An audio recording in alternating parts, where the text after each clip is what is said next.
Welcome to the Traditions for the Future podcast. I'm your host, Junius Brutus. In this episode, we're going to take it fairly light today because yesterday was the 4th of July. And so I thought it'd be fitting if I just read to you the speech that Patrick Henry gave before the House of Burgesses on March 23rd, 1775, a few weeks before the Revolutionary War began. And one little side note, if you haven't noticed, I have gotten a new microphone. And so I'm still trying to learn how to make it sound like I'm not inside of a submarine. But in any case, so there's still some trial and error to come with this. So if you could just please bear with me as I figure this all out to make this sound as pleasant as possible. So without further ado, let's get into the episode. Speech in the Virginia Convention, Patrick Henry, St. John's Church, Richmond, Virginia, March 23rd, 1775. Mr. President, no man thinks more highly than I do of the patriotism as well as abilities of the very worthy gentlemen who have just addressed the House. But different men often see the same subject in different lights, and therefore I hope it will not be thought disrespectful to those gentlemen if, entertaining as I do opinions of a character very opposite to theirs, I shall speak forth my sentiments freely and without reserve. This is no time for ceremony. The question before the House is one of awful moment to this country. For my own part, I consider it as nothing less than a question of freedom or slavery, and in proportion to the magnitude of the subject ought to be the freedom of the debate. It is only in this way that we can hope to arrive at truth and fulfill the great responsibility which we hold to God in our country. Should I keep back my opinions at such a time, through fear of giving offense, I should consider myself as guilty of treason towards my country, and of an act of disloyalty toward the majesty of heaven, which I revere above all earthly kings. Mr. President, it is natural to man to indulge in the illusions of hope.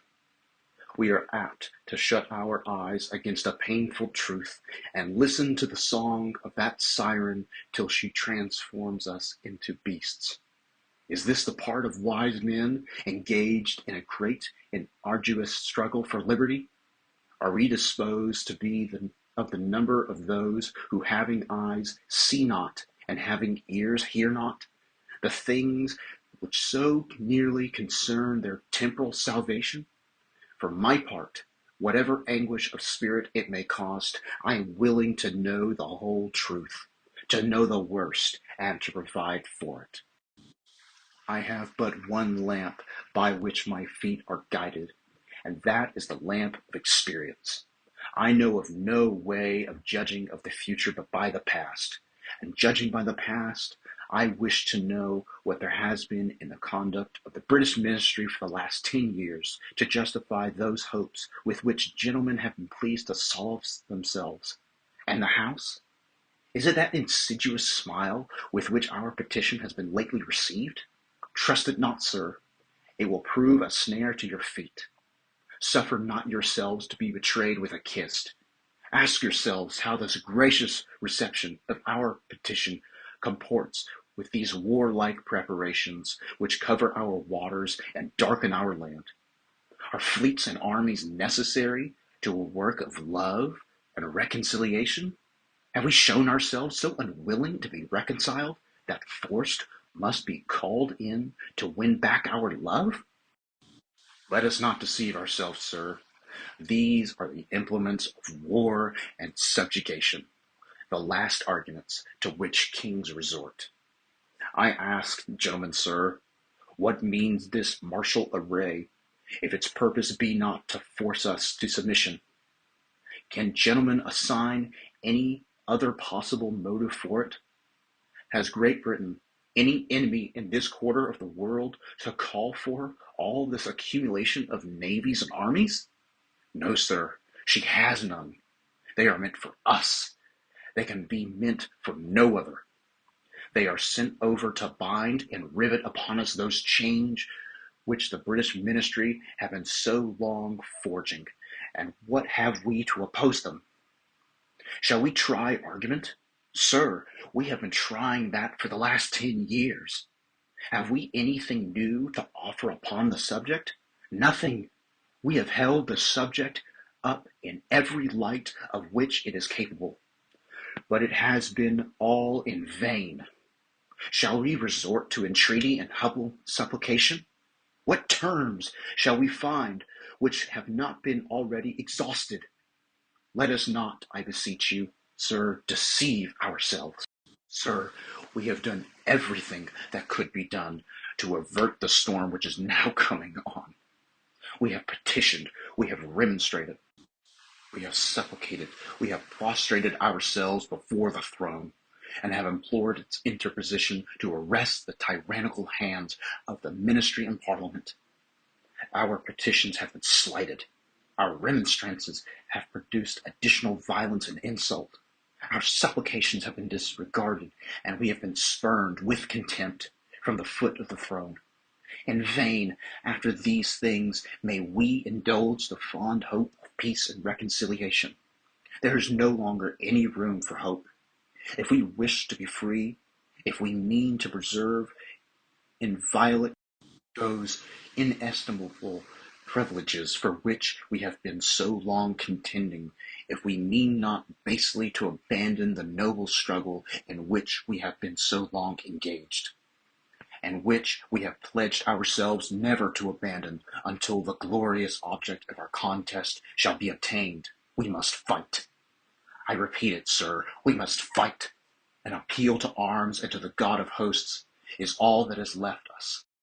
They tell us, sir, that we are weak, unable to cope with so formidable an adversary. But when shall we be stronger? Will it be the next week or the next year? Will it be when we are totally disarmed, when a British guard shall be stationed in every house? Shall we gather strength by irresolution and inaction? Shall we acquire the means of effectual resistance by lying supinely on our backs and hugging the delusive phantom of hope, until our enemies shall have bound us hand and foot? Sir, we are not weak if we make a proper use of those means which the God of nature hath placed in our power. 3 millions of people armed in the holy cause of liberty, and such a country as that which we possess, are invincible by any force which our enemy can send against us.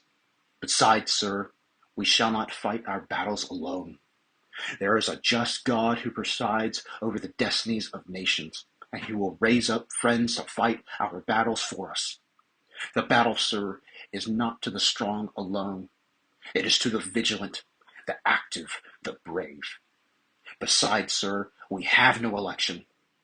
If we were base enough to desire it, it is now too late to retire from the contest. There is no retreat but in submission and slavery. Our chains are forged. Their clanging may be heard on the plains of Boston. The war is inevitable, and let it come. I repeat, sir, let it come. It is in vain, sir, to extenuate the matter. Gentlemen may cry, peace, peace, but there is no peace. The war is actually begun. The next gale that sweeps from the north will bring to our ears the clash of resounding arms. Our brethren are already in the field. Why stand we here idle? What is that gentleman wish? What would they have? Is life so dear, or peace so sweet, as to be purchased at the price of chains and slavery? Forbid it, Almighty God. I know not what course others may take, but as for me, give me liberty or give me death. Thank you for listening. If you liked that episode, then be sure to subscribe, share with a friend, and leave a review. If you would like to see more content like this, then subscribe to my newsletter, juniusbrutus.substack.com.